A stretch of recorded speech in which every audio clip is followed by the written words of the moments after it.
And we're back. And if you're joining us right now, we're just getting our first conversation for this morning started. And as we mentioned before the break, we are going to be talking about some government services which you can access online. And we are also speaking about how you can pay for those services as well. And joining us for the conversation this morning, we have Alexia Peralta, who is the Director of E-Governance, of the E-Governance and Digital Unit. We also have Agatha Ruta, who is the Head of Digital Retail and Corporate Banking with the Belize Bank Limited. And joining us via Zoom, we also have Domingo Pau, who is a Labor Officer from the Ministry of Labor. Good morning. Good morning. Good morning. Nice to see you again. Thank you for joining us. Thank you as well. This is a pretty exciting initiative and conversation. So perhaps, Alexia, you can get us started off by talking about what the government's initiative is behind moving some services online or enabling online access. Okay, certainly. I mean, I think it was last year when I actually was here with you presenting the very ambitious National Digital Agenda, which really is the roadmap to how as a government we want to transform ourselves. But beyond that, how do we transform our country to become more inclusive, more effective, and more efficient? And one of the ways, of course, is through e-governance. A major pillar of that is taking services online. But it's easy to say we're going to take services online without considering the full needs of the user. So one of the key initiatives that we've done now with a partnership with the Belize Bank and, of course, our other partners, the Ministry of Finance, even the Ministry of Labor, local government, is really trying to understand now what's the next step for government while putting services online. But beyond that, how much more can we further enhance the ability that we have in providing those services to citizens? And I think that's where the brainchild came about in trying to ensure that we are now providing for online payments, because we realize, we're putting services online, but we're not really doing so in a full end-to-end solution. I think we were having a discussion right before we began in the fact that you take services online, but you still have to maybe WhatsApp a receipt, you still have to travel to a government entity to make those payments. So it really begged the question, are we really making those services as user-friendly, as easy as possible? And of course, the answer is no. Hence why we initiated this project, which is really supporting electronic payments for government and going online in partnership with the Belize Bank and all our key partners in trying to facilitate online payments, but also trying to ensure that it's very inclusive. Yeah. And looking about new technologies in the market that could help us to be more efficient, more inclusive, but also very secure, because we understand that that's one of the key needs for our citizens. So really now being citizen-centric. I know maybe we don't hear those words as much as we should, but definitely is at the core of what government is now trying to do in trying to ensure that we're responsive to the needs of our citizens. Alexia, when you talk about digitizing services, I'm sure everybody has a wish list as to what should be first, right? Whether it is, traffic or passports, but you've gone the route with going with the temporary employment permit. Let's talk about why that was kind of the first entry. Well, first of all, to be honest, the Ministry of Rural Transformation, Labor, local government, I would say is one of the biggest innovators in government. They're really pushing forward in trying to become more digital, to trying to become more transformative. So when we looked also at the capabilities within government, they were really pushing forward. They really wanted to embrace the transformation. But the temporary workers permit application was also a high volume traffic service that was being utilized by the business sector. And of course, we wanted to ensure that we're supporting that. And considering the need for economic recovery, we also had to place great emphasis on trying to provide that service to the business community. As we know, our entire country is really agro-based and tourism-based. And one of the big sectors, of course, they need that labor pool. So it was also considering all those factors so that we're providing not just digital services, but services that also have a socioeconomic impact to the country. Because really and truly, that's also the objective of trying to go digital. How do we expand our economy while supporting our citizens' needs, of course? And of course, to put into perspective that change, Domingo, you could tell us what the existing process is before people had these online services. Hi, good morning, Marlene. Good morning, my colleagues there, Miss Agatha and Miss Alexia. It's a pleasure to be here once again, of course. Yes, the Labor Department have a responsibility to accept and vet work permit application manually. In the past, we used to receive those applications manually, and we do the entire processing manually and to the end of that process. Again, because of COVID, when COVID hit us in 2020, we had to change the way in which we do things and still try our best to provide the services that we offer. And in this case, the temporary employment permit application. So immediately we started to work on that and to ensure that that become a reality. So then in January, February of last year, 2021, we launched that system. And but again, there was some aspect of it where it still requires manual, whereby persons would still have to go to the treasury physically and pay the fees.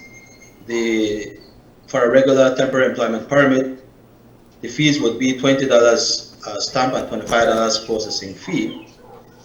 And for those in the agricultural sector, the fees would only be $20. Like for the associations, the Banana Growers Association, the Citrus Growers Association, and the Cane Farmers Association. So even though we have an online system, that these persons will still have to manually put in those treasury receipt number on our system, where the system would then validate that payment to ensure that the payment was made in order for the system to create an application.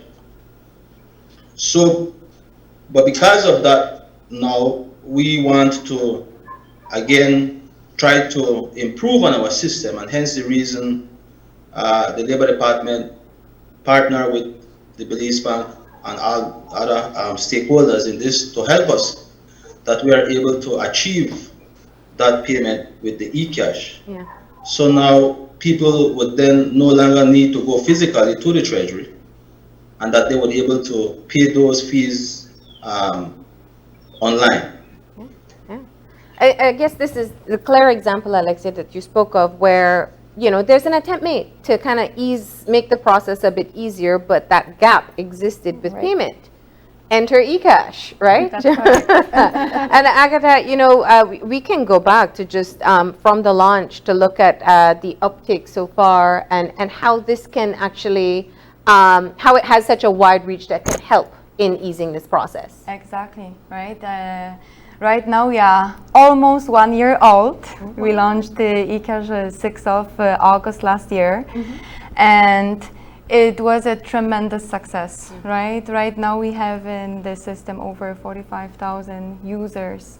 And that was a main also goal for the government to make sure that the system will be used, right? So it's not something that we have some capabilities, but the users, customers, citizens, they don't know how to use it. With E-kyash, a lot of customers already have an application, they know how to use it, they know how easy it is. And that was the entry point for our discussion. More than that, launching the E-kyash, our main objective was to have the open banking capabilities for that, which means that we do have the API documentation that we share with the merchants, with the vendors. And this way we make the integration extremely easy. We worked on the integration about 3 months, and within 3 months we were able to launch the system, fully fledged system for the citizens. So with these capabilities, it's a lot of angles, right? One, that the users are there, they know how to use the system, and then we provide the tools to our merchants, which make this integration extremely easy. So the time to market is very short. Yes, yes. Now, and a key part as well is that the e-cash is meant to include both people who are within the banking system and people who aren't. And very often, temporary workers may not have set up a bank account system as yet, or it may be far off from where they're working, if you're talking about the agriculture sector. Does that also add to this particular use of this payment mechanism? Oh, yes. It actually was the primary reason why we chose this specific solution. I mean, there are various other solutions for making payments online, but when you think about it, rightfully, as you said, we're talking about the agriculture sector. We're talking about areas in the country that are not near a bank or not near a treasury department, maybe might not be able to do a wire transfer, don't have access to credit cards. So all of these had to be factored in to really find the best solution in ensuring that we're being as inclusive as possible and that we're providing the best service to the citizen. And like, I said earlier, it's all about how do we drive and provide the best solution for the user, considering their needs. And that was, I think, the primary number one reason why we said we needed to look outside the traditional online payment solutions, and let's look what's in the market, what's innovative, and what really caters and really allows for that accessibility, because this is just step one for us. Really and truly, we want to pilot same initiatives across government services. So we have to think about the wider scale of, we want to ensure that every citizen in the country, wherever you are, can access the service fully online, but you can also make your payments fully online as well. Yes. Also, we need to remember, to your point, that in Belize, we have just 16-17% of the credit card penetration, and 35% of adults are still unbanked, right? So with e-cash, it's not something that we are targeting just one segment of the customers. Everybody can use this online payment, whether you are banked or unbanked. You can use it, you can cash in your wallet, and then you can use the wallet, whether it's for the regular QR code payments or for the services like government is providing. One more thing that I wanted to mention, which is extremely important, what we did for this specific launch, is that, as you remember, in our wallet we have 3 levels of the wallets to target different segments. However, for this specific project, we enable the government as a whitelisted merchant, and what it means is that it doesn't matter what level of the wallet it is. When you scan the QR code generated on the government website, then the limits do not apply, and the limits are up to $5,000. And this is done to enable the bulk payments for the employment. So if I'm paying for a number of workers, I can do it all in one transaction. So let's say if you are a banana farm or citrus industry, you don't need to do the one-by-one applications and payments, but you can do all of the applications for 100 employees and then pay in bulk. And that definitely makes it easier. I have a question, because I know we've talked about e-cash very often, about mobile to mobile. How does it work with payments like these? Yes, it's both. It's mobile responsive as well.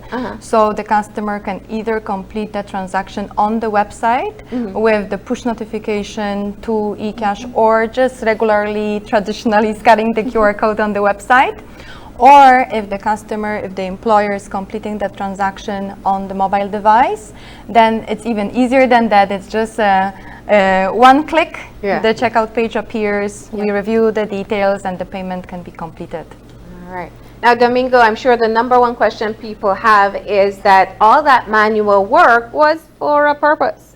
Due diligence is important to ensure that these permits are vetted before they're approved. Is that, how are we integrating that as we try to simplify the process online? Well, again, because the system is online now, it all depends on the applicant, because then once the applicant provides all the necessary requirements as required to, then there will be no issue in terms of the vetting, because then the person vetting that application will go through the process and to ensure that everything is there, and immediately those applications would then be sent to the committee for approval. And after the approval is made, automatically the applicant would receive a notification the very same moment that those applications have been approved directly to the applicant. So this helps us to narrow down the amount of time that it would take to for the application to be processed. Okay. If I can add, Marlene, I think it really and truly does support greater transparency and accountability, especially now as we seek to move payments online. In addition to enabling the e-cash, what has also been built within the system is really a comprehensive cashiering module that now allows for government to really reconcile and make every single transaction accountable. And it makes reporting far much easier for the Treasury Department to be able to see how transactions are flowing, who is it tied to, specifically because we want to also ensure that the services that are being paid for are the services that are being offered. So I think it allows greater transparency, accountability, and which is fundamentally one of the key principles as well that we're trying to achieve with becoming a more digital government. Correct. Also, if I may add, the direct integration of payments is very important for the efficiency, but also from the customer perspective when it comes to the transparency. Because when you complete the transaction, you see this transaction in your transaction history. So you know that it was successful. Yeah. And then because we have the immediate response between the systems, you will see that transaction was successful on the TEP website. Yeah. So one, it's in E-kyash, but also in the TEP, so the customer is informed immediately that the transaction was successful and they can proceed. There is no time delay, there is nothing. real time. Correct, Yeah. right? That, for example, you go and do the traditional online transfer, but then you need to wait until the transaction is processed through the national payment system. Right, so you still have a delay. With our integration, all of the transactions are real time and immediate. And do we have different options for languages as well? E-cash has Yes. the options For E-kyash, we do. We have English and Spanish. Okay. Right now, we are also filling the waters in terms of the other languages that we would need to implement. And when it comes to the TEP system, Yes, I believe it also has English and Spanish. Okay. Now, you told us before we started that this is a part of this is the initiation of the plan. So your hope is to be able to have other services be fully online as well. So how long will you roll out the temporary workers permit before you reassess and see what needs to be tweaked before moving forward? Well, traditionally it does take more or less about a 3-month period to really assess not just the uptake, but are we really meeting the needs of the citizen? Yeah. I mean, because we might think it's a great product, it's really going to meet your needs, but then when we get into the actual utilization of it, we might realize we might have missed something or we need to reassess. So definitely, I would say we're giving ourselves at least a 3-month period to really assess, to understand the market more, to see whether it could be applied across. We're hoping that it can, but this is not the and only solution for online payments. Yeah. As I said, we're looking at other options, but this is one of those that we certainly wanted to ensure that we pilot now so that we can move forward with. And from the ministry's perspective, maybe Domingo, you can perhaps you can tell us a little bit about what the uptake has been like from the personnel who working with the technology and the transition from the older methods to the new. Well, it is not something that was easy, because we know that change is something hard to do when you're accustomed of doing something for many years. So therefore, there has been a lot of challenges in terms of people not able to use the online system.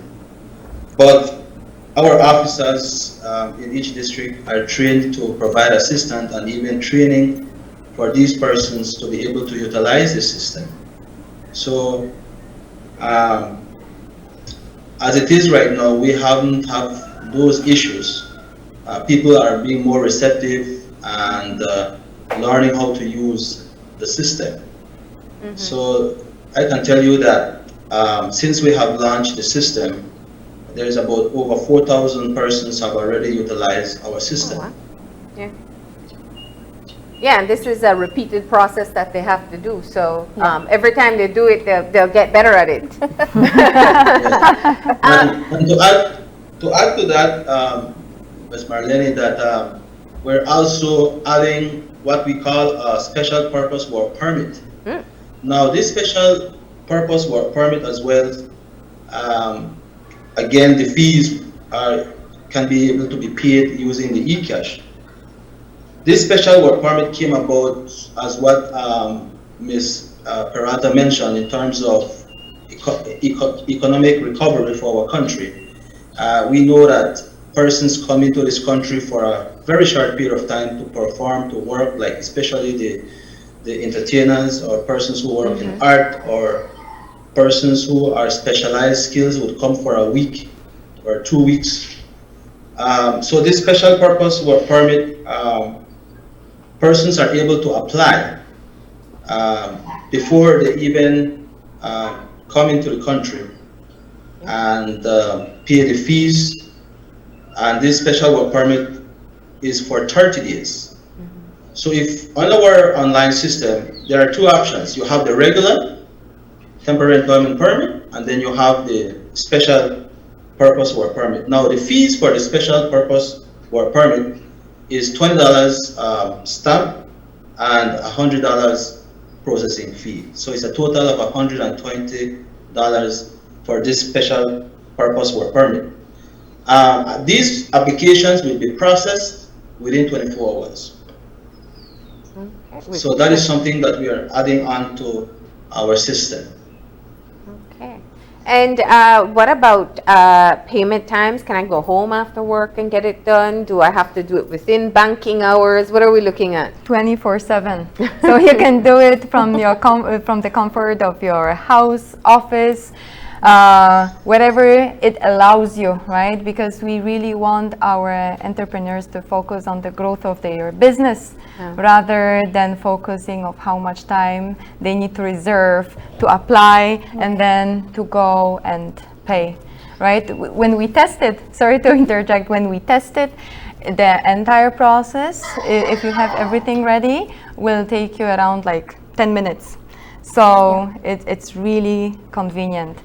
We talked about safety. We talked about vetting applications, but what about safety of transactions? I know this is perhaps, we talked about challenges for change. Still a fear everybody has when you're thinking of electronic transactions. Yes, and it's significantly more secure than your physical wallet. As we spoke about it a lot. The e-kyash transactions, online transactions are very secured. You control your credentials, you have your PIN number, you enter e-kyash with your biometrics, so it's not something that anybody can get into your wallet and use the funds you have over there. Just one caveat over here, I would like to encourage everybody not to share your credentials with your friends and family, even if it's a very close friend. Not to do it, right? Don't give out your password. Yes, right? It's not something that you just take your wallet from the pocket and give it to anybody. So this is important, but the transactions are very secure. This is one of our main objectives, to make sure that the ecosystem is secured. I have one more comment to what Mr. Domingo mentioned about the foreigners who will be able to apply for the employment permit before they come to Belize. What we started to do at the Belize Bank is to enable a very robust also e-commerce solution that will provide the capability for the foreigners to use and to pay for any service before they come to Belize, processing debit and credit cards in the foreign currencies as well as in the local currency. So this will also address the need for the foreigners to pay for any services before they come. Excellent. Or if you have a family member I was who gonna wants send to the help you out diaspora. from home. Exactly, right? Yeah, because it happens a lot, and there are a lot of challenges in them being able to financially help family members at home. All right, so what else do you want to tell our viewers about the rollout of this new program and what can be expected that's next on the line? Well, of course, we're excited to be offering this new product to all Belizeans. We're hoping that we can get, massive uptake of the service, but also to be expecting, for new services to be integrated to the solution as we aim to really improve the service delivery for you, but also to feel free to give us feedback, because that's important for us to really understand whether it's working for you or it's not. That's the only way we can truly provide the best service possible to the citizens. Of course, you can expect to keep seeing me more, because we're gonna have very new exciting things to deliver to the citizens. But we're excited overall to be doing this partnership with Belize Bank, but even so to really look beyond and try to partner with the business sector to really improve that service delivery. Just one final question. Is there a hotline if someone gets stuck in their online forms or in fulfilling the requirements? Yes, there's actually for E-kyash, and there's also for the TP system. So, okay, great. Mr. Paul actually would be probably best to identify how you can connect with them, because they have a team that's there ready to support everyone if you're having any troubles. But E-kyash as well has team on standby and support to really help with the entire transition process, because we understand it's gonna take time. But definitely, I think everybody walks around with a phone in their pocket. So I think we'll realize it's extremely easy, user-friendly, and it's really convenient. All right. One more final remark from my side. We do a big launch this Thursday. Thank you. I almost forgot. So starting Friday, everybody is more than welcome to Tune try. in. Nice. Right? Yes, tune in on Thursday Yes. for the launch when we will be presenting the detailed demo, step by step, how to complete the process. Okay. And then, since that time, We're our gonna be employers fully can start to online. enjoy. There's some people who are going to push their permit to the limit so they can do it online instead. Right, Domingo? Closing time? That's right. Yeah. So we'll see everybody on Thursday at 10 a.m. on the Government of Belize Facebook page. We'll be live streaming the entire event. Yes, Belize Bank likewise. Yes. So All right. we will be all there. Well, thank you all for coming in and telling us all about it. We are all for simplified processes. And no, I mean, I think we show someone in an office, but the reality is a temporary worker has to get on a bus, get to a main municipality and do all these transactions. And this will definitely alleviate some of the cost and time associated. Definitely. So, a great step. Thank you all for coming in. Thank you you so as well much. for having us. Have a good day. And with Thank that, you. we're going to go ahead and take a break. When we come back, we'll be talking about scholarships that are going to be available courtesy the Alumni Association of the University of North Florida. So please